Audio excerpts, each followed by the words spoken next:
예수님 부활하신 이 아침에도 여전히 우리의 마음은 무겁고 부활의 기쁨보다는 십자가의 고난이 더 우리에게 가까이 느껴지는 그런 코로나19의 시대를 저희들이 지나가고 있습니다.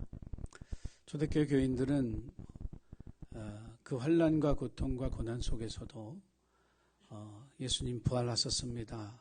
이 인사를 나누면서 소망을 찾았고 믿음을 지켰고 하나님의 영광 위에 살아가는 그들의 삶의 또 신앙의 뿌리가 부활의 신앙에 있었다라고 하는 사실을 저와 여러분이 기억하고 이 부활절 아침에 우리의 남은 삶과 믿음의 삶도 우리의 사역도 부활의 신앙에 기초한 삶과 사역이 되기를 주님의 이름으로 간절히 축원합니다. 영국 교회에서 교인들을 상대로 예수님의 부활을 역사적 사실로 믿느냐 이런 조사를 했습니다. 그랬더니 47%의 교인들만이 예수님의 부활을 역사적 사실로 받아들인다는 통계가 나왔습니다. 거꾸로 뒤집으면 절반의 교인들은 예수님의 부활을 역사적 사실로 믿지 않는다는 그런 이야기죠. 한국의 교인들은 과연 어떨까? 과연 우리는 부활의 신앙으로 살라고 하는 성경의 가르침을 받아들이면서 과연 예수님의 부활을 역사적 사실로 받아들이고 있을까? 사실 이게 역사적인 거냐 아니냐 이런 논쟁을 하고 싶어서 제가 오늘 설교를 하는 것은 아니고요. 제가 드리고자 하는 말씀은 뭐냐면 성경에 기록된 예수님이 부활하신 후에 하신 일들, 그 일들을 살펴보면서 예수 그리스도의 부활을 믿는 우리가 부활의 신앙을 가지고 어떻게 살아가야 하는지, 무엇을 위해 살아가야 하는지에 대해서 묵상하면서 예수님이 가르쳐 주신 부활 이후에 우리의 삶의 모습을 깨닫고 그것에 순종하며 살아가는 저와 여러분이 되기를 간절히 소원합니다. 그래야만 다시 오실 주님을 기다리며 살아가는 우리들이 부활의 신앙을 가지고 주님이 기뻐하시는 그 일을 행하면서 살아갈 수 있는 그런 성도가 되지 않겠나 하는 그런 생각을 하게 됩니다.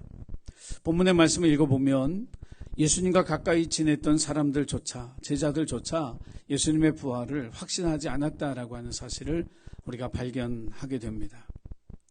22절부터 25절의 말씀을 요약하면 그런 얘기입니다. 부활하신 예수님을 그들이 보지는 못했지만 천사를 통해서 예수 그리스도가 부활했다는 이야기를 여인들이 들었습니다. 이 소식을 들은 여인들이 제자들에게 와서 우리가 주님은 보지 못했지만 천사가 말하기를 예수가 부활하셨다고 말하더이다. 이 이야기를 전했을 때 제자들은 믿지 않았습니다.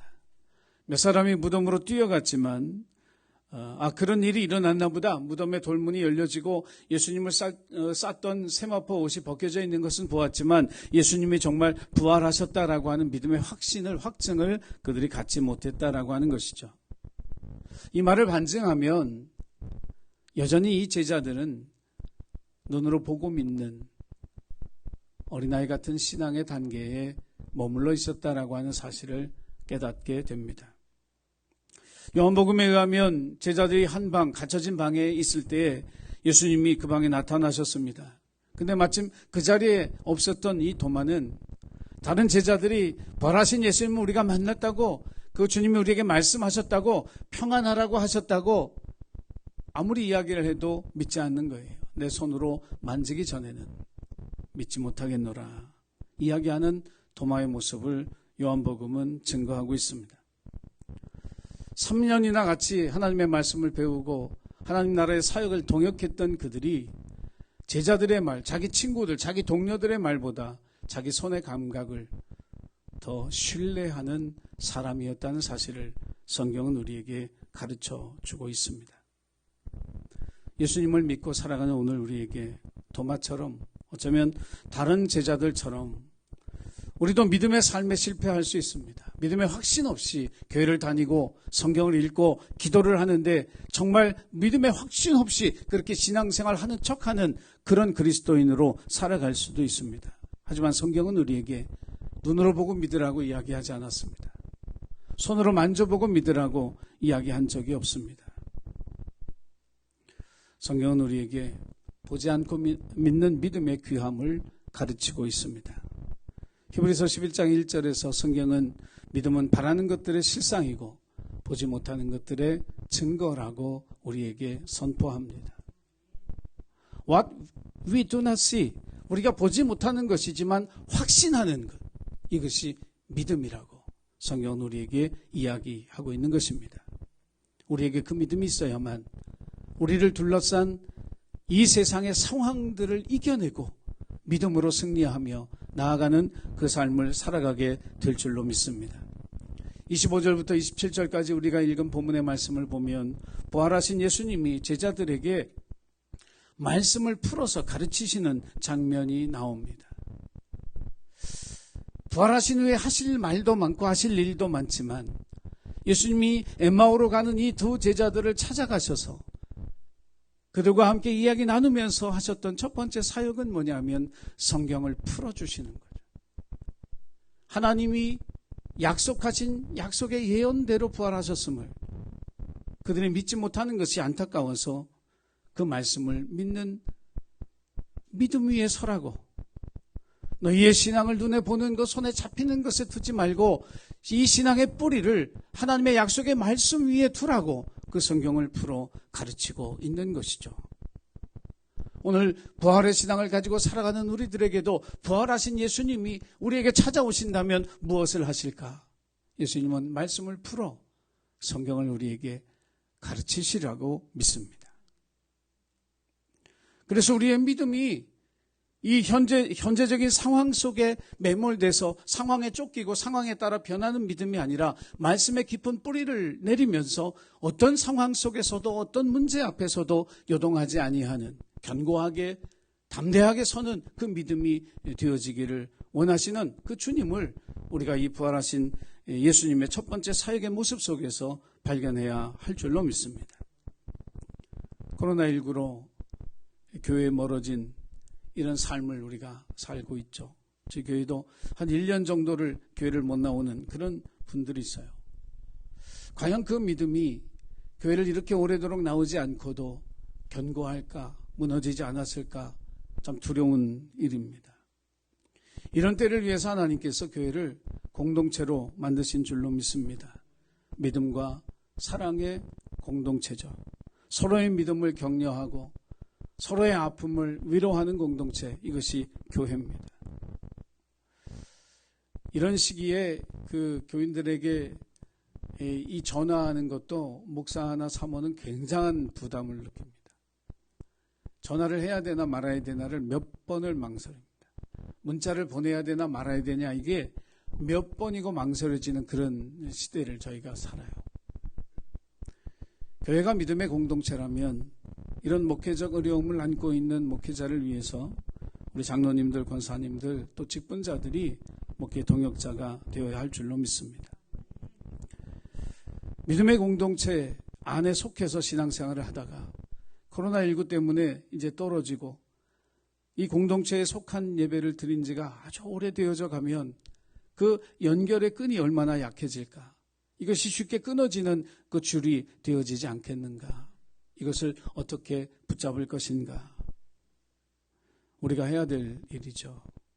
믿음이 연약한 분들, 상황적으로 교회에 나올 수 없는 그런 분들, 우리가 계속해서 당신이 믿음의 공동체 안에 속해 있다고 이야기하고 함께 기도의 제목을 나누고 또 하나님께 받은 은혜를 나누면서 이 어려움을 함께 이겨나가자고 권면하는 그 일이 이 시대를 살아가는 저와 여러분의 일인 줄로 믿습니다. 오늘 부활절 이 예배와 성찬에 참여하기 위해서 어려운 발걸음을 이 성전에 한 우리 사랑하는 예신교회 가족 여러분, 여러분이 저의 동역자가 되어주시고 조력자가 되어주시기를 주님의 이름으로 간절히 부탁을 드립니다. 오늘 예수님이 절망하여 엠마오로 내려가는 이 제자들을 찾아와서 하나님의 약속의 뿌리를 내린 그 믿음을 가지라고 도와주신 것처럼 이제 이 주님이 하신 그 일이 저와 여러분의 일이 되어서 이 코로나19로 낙담하고 실망하고 하나님에게서 멀어져가는 그 영혼들을 다시금 주님께 돌아올 수 있도록 돕는 그 역할을 감당하는 저와 여러분이 되기를 주님의 이름으로 간절히 부탁을 드립니다. 그리고 예수님의 말씀을 가르치시고 난 다음에 하신 일이 같이 밥을 먹은 일이었습니다. 교회에서 밥 못 먹은 지가 1년이 넘어가네요. 그 맛있던 카레는 언제 먹어볼 수 있나? 언제쯤 교회에 그 맛있는 김치는 열어서 먹을 수가 있나? 이런 생각들을 하게 됩니다. 얼른 공동 식사할 수 있는 그런 시절이 오기를 바랍니다. 한 집에 살아도요, 밥을 같이 안 먹으면 식구 같지 않은 거예요. 그렇잖아요. 근데 같이 밥을 먹으면 남도 가족 같아지는 거. 이 식탁의 신비거든요. 저희 교회가 가족과 같은 그런 교회인데 한 1년 동안 밥 안 먹으니까 남처럼 느껴지는 그런 낯섦이 생겼어요. 이게 너무 안타깝더라고요. 그래서 고민을 하면서 올해 소그룹을 어떻게든지 다시 시작하고 기도하면서 진행해야 나가야 되겠다. 4명 단위로 작은 소그룹들을 만들고 교제할 수 있도록 그런 하나님의 지혜와 또 하나님의 마음을 우리가 가지고 함께 나누었으면 좋겠다는 그런 생각을 하게 됩니다.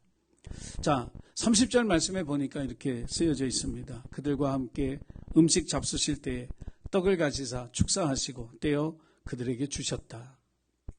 자, 부활하신 예수님 이야기 속에 이 밥 먹는 이야기가 성경에 2번 기록이 되어져 있습니다. 디베라 바닷가에 제자들을 찾아가셨을 때 제자들을 위해 생선을 구워주시고 그 생선을 함께 나누어 먹던 예수님의 모습과 오늘 엠마오로 가는 이 제자들과 함께 주막이라면 주막이고 호텔이라면 호텔에 들러서 거기서 같이 밥을 먹었던 이 2 장면이 성경에는 기록이 되어져 있죠. 근데 저는 부활하신 예수님의 수없이 많은 행적들 가운데 성경에 기록되지 않은 이야기 가운데 같이 밥 먹은 이야기는 더 많이 있을 거다라고 하는 그런 믿음을 가져봅니다. 부활을 영적으로만 우리가 생각하잖아요. 부활의 신비, 영적인 것, 신비한 것, 우리를 새롭게 하고 하늘의 소망, 하늘의 생명, 예수의 생명 이런 것들만 생각하게 하는데 부활하신 예수님이 제자들을 찾아오셔서 첫 번째 하신 사역은 성경을 가르치신 일이었고 2번째 하신 사역은 같이 밥을 먹은 사역이었다라고 하는 거죠. 그만큼 중요하다는 거예요. 본문의 말씀 속에 그냥 같이 식사를 했다가 아니라 축사하시고 떡을 떼어주셨다는 이 표현은 6월절 마지막 식탁을 우리에게 떠올리게 하는 말씀입니다. 예수께서 잡히시기 전날 밤에 제자들과 함께 식탁에 앉으셔서 떡을 떼어주시면서 이것은 내가 너희를 위해 주는 내 살이니 먹어라. 잔을 주시면서 이 잔은 내가 너희를 위해 피를 흘리는 피다 마셔라. 이 성찬의 이 기억을 오늘 이 엠마오로 가는 2 제자들과 함께 그 기억을 되살리면서 너희가 나의 살과 나의 피를 먹고 마심으로 이제는 내 생명으로 살아가는 나의 자녀다라고 하는 사실을 다시 한번 확인시켜 주는 것이죠. 너희는 엠마오로 갈 사람이 아니라고 하는 사실을 당신의 살과 피를 내어줌으로써 이 식탁의 교제를 통해서 다시 한번 확인하게 하는 거예요. 여러분, 성찬의 가장 깊은 의미는 주님과 우리가 연합한 한 몸이 되었다라고 하는 사실입니다. 우리가 더 이상 육체로 살아가는 존재가 아니라 예수의 생명으로 살아가는 존재요. 이제는 더 이상 나를 위해 살아가는 존재가 아니라 나 위에 피 흘려 죽으신 예수를 위해 살아가는 존재임을 기억하게 하는 것이 성찬의 식탁의 가장 중요한 메시지입니다. 그래서 헬라어로는 이 말을 아남네시스라고 하는 단어를 썼는데 이것은 과거에 일어났던 일을 다시 한번 재현하는 것이 아니라 그것을 추억하는 것이 아니라 그 일이 바로 오늘 내 삶의 자리에서 다시금 일어나는 일이라고 우리에게 성경은 가르쳐주고 있습니다. 오늘 우리가 나누는 성찬, 이 설교가 끝나고 함께 나누게 될 그 성찬은 2000년 전에 예수님이 제자들과 함께 했던 일을 단순히 재생하고 반복하는 것이 아니라 예수의 살을 먹고 예수의 피를 마시는 그 놀라운 은혜와 그 신비가 오늘 우리의 삶에서 이루어지는 것을 우리가 고백하는 것이 바로 성찬이라고 하는 사실입니다. 사랑하는 예수님교회 가족 여러분, 주님의 식탁에 초대된 것을 축복합니다. 오늘 이 제자들이 예수님이 감사의 기도를 드리고 떡을 떼어 주셨을 때 눈이 열려서 예수님이신 것을 알게 되고 보게 된 것처럼 우리에게도 이 성찬을 통해서 주님의 식탁을 통해서 주님의 세계가 보여지고 우리 속에 함께 하시는 하나님을 만나게 되어지는 귀한 은혜가 있기를 주님의 이름으로 간절히 축원합니다. 예수를 알아보게 되니까 그들의 선택이 달라졌습니다. 고향으로 가던 길에서 돌이켜서 백투 예루살렘을 향하게 되었던 것이죠. 예수님은 부활하셔서 이 엠마오로 가는 이 제자들을 찾아오셔서 무엇을 하고 싶으셨냐면 계속해서 엠마오로 가지 아니하고 예루살렘으로 돌아가서 부활의 소식을 전하는 증인이 되기를 원하셨던 것입니다. 이것이 예수님이 엠마오로 가는 이 제자들을 찾아오셨던 목적이었어요. 코로나19로 하나님에게서 멀어진 많은 영혼들, 교회를 떠나간 많은 성도들, 그들을 그냥 내버려 두시는 주님이 아니라 그들을 찾아오셔서 말씀으로 그 마음을 뜨겁게 하시고 당신의 살과 피를 내어주어 눈을 열어주셔서 하나님 앞으로 다시 돌아오게, 하나님의 교회로 다시 돌아오게끔 하시는 분이 예수님이시다라고 하는 사실이죠. 그리고 그 일을 우리에게 맡겨 주신 줄로 믿습니다. 저와 여러분이 그 사명을 온전히 감당하여 예수님이 부활 후에 하셨던 이 사역을 감당하는 저와 여러분이 되기를 간절히 소원합니다. 35절 말씀의 성경은 이렇게 기록했습니다. 두 사람도 예루살렘에 돌아가서 길에서 된 일과 예수께서 떡을 떼심으로 자기에게 알려지신 것을 말하더라. 부활하신 주님을 만났던 그 이야기를 제자들에게 전했다라고 하는 것이죠. 이 두 사람을 사랑하셔서 예수의 이야기가 그들의 추억이 되지 않도록, 그들의 과거가 되지 않도록, 엠마오라는 마을이 따뜻한 온천물이 나오는 마을인데 그곳에 가서 목욕탕하며 살게 하지 아니하시고 예루살렘으로 돌아와서 예수의 삶이 여전히 현재가 되게 하시고 예수의 부활이 현재가 되게 하시고 예수를 믿고 살아가는 그 삶이 자기의 오늘이 되게 하신 그 주님의 은혜를 저와 여러분이 기억하며 살아가야 할 줄로 믿습니다. 이것이 부활을 통해서 오늘 우리에게 기대하시는 주님의 마음이에요. 여러분, 우리의 믿음을 과거의 추억의 한 장면으로 만들지 않기를 간절히 소원합니다. 그때는 우리 여름 성경학교가 이렇게 은혜로웠는데, 우리 학생부 수련회가 얼마나 은혜로웠는데, 우리 집회가 얼마나 아름답고 은혜가 넘쳤는데 하는 과거의 이야기를 하는 것을 하나님이 듣고 싶어 하시는 것이 아니라 이 부활의 신앙을 토대로 미래에 되어질 하나님의 역사, 하나님이 하실 일들을 이야기하는 그런 사람으로 저와 여러분을 만들어 가실 줄로 믿습니다. 사랑하는 예수교회 가족 여러분, 그 이야기를 써내려가는 부활의 신앙을 우리의 삶의 뿌리로 내려서 그 신앙을 붙들고 미래의 주님의 큰 역사와 그 놀라운 능력을 우리의 삶의 이야기로 만들어가는 그런 저와 여러분이 되기를 주님의 이름으로 간절히 축원합니다. 기도하겠습니다.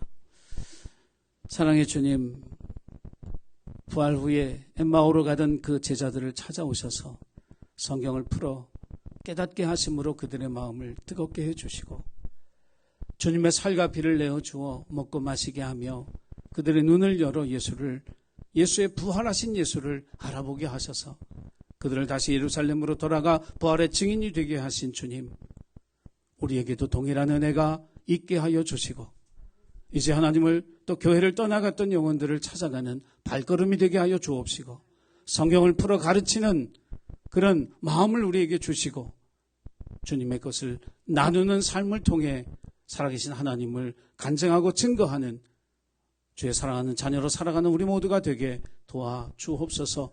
부활의 신앙이 우리의 믿음의 뿌리가 되게 하시고 그 영광으로 나아가는 복된 삶을 살아갈 수 있도록 날마다 동행하여 주옵소서. 예수님의 이름으로 기도드리옵나이다. 아멘. 이제 우리 성찬을 할 텐데요. 우리 마음에 이게 과거에 행했던 일을 재현하는 것이 아니라 아남네시스, 과거에 행했던 그 일이 오늘 우리의 삶의 실제가 되어지는 은혜가 있기를 사모하는 마음으로 저와 여러분이 이 예식에 참여하겠습니다. 혹시 예식 중간에 필요한 것이나 부족한 것이 있으면 우리 박학기 목사님이 도와주실 거니까 조용히 손을 드시면 부족한 부분을 목사님이 준비를 해 주실 겁니다. 자, 오늘은 성찬은 앉아서 하겠습니다. 원래는 다 성찬식 때 일어나고 하는데 성찬으로의 초대 두껍게 회중이라고 되어져 있는 부분 여러분이 함께 하시면 되겠습니다. 그리스도의 부활의 기쁜 소식을 듣고 절망과 사망에서 벗어나 영원한 생명의 대열에 서는 믿음의 성도를 이 거룩한 식탁에 초대합니다. 이전에 죄된 것은 다 떨쳐버리고 기쁨과 소망으로 이 성찬에 참여하시기 바랍니다.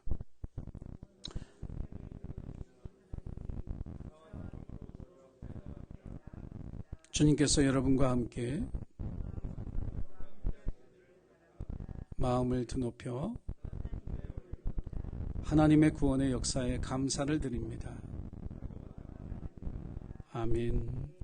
전능하신 창조주 하나님, 언제 어디서나 주님께 감사드림이 지극히 기쁜 일입니다.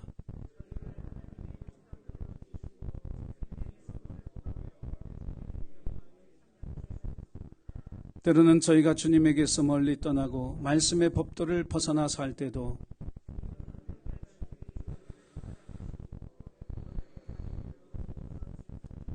더욱이 저희를 죄와 사망에서 구원하시려고 친히 사람의 몸으로 이 땅에 찾아오셔서 저희의 죄와 허물을 그 한 몸에 지시고 고난을 당하셨습니다.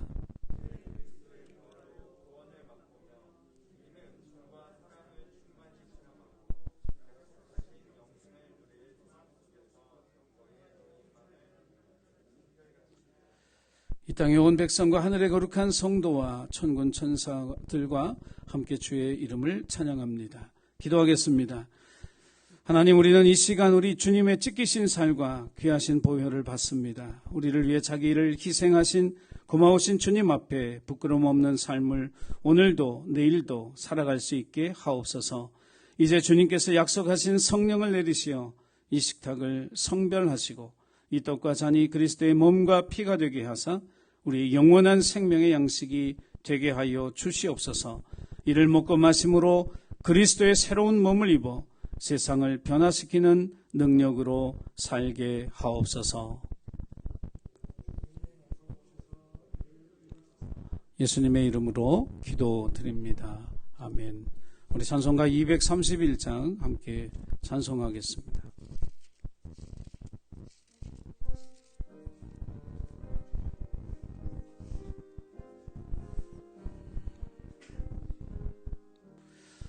우리 다 같이 무릎 꿇고서 주의 몸인 이 떡을 뗍시다. 우리 주 앞에서 무릎 꿇고 때에 자비를 베푸소서. 우리 다 같이 무릎 꿇고서 주의 피인 이 잔을 듭시다.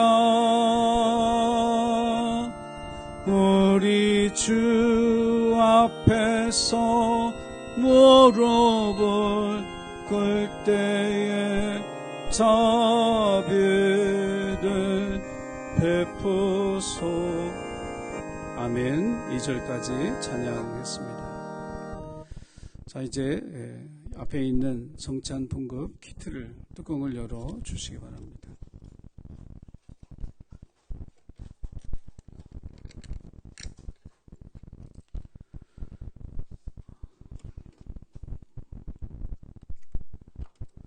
제가 제정사를 다 마치면 먼저 떡을 먹겠습니다.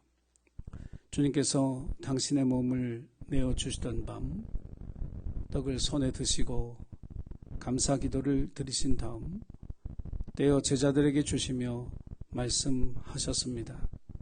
받아 먹어라. 이는 너희를 위해 내어주는 나의 몸이니 먹을 때마다 나를 기념하여라. 함께 떡을 떼서 먹겠습니다.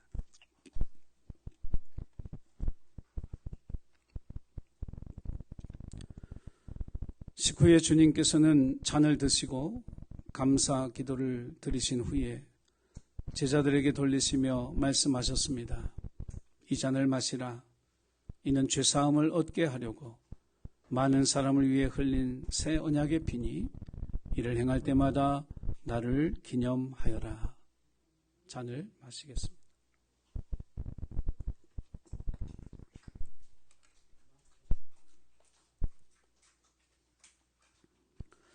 네, 한쪽으로 치워 놓으시고요.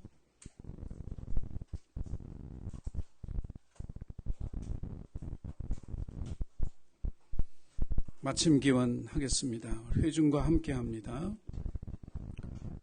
그리스도께서 최후의 승리 속에 다시 오실 때까지 우리 모두 천국 잔치에 참여할 때까지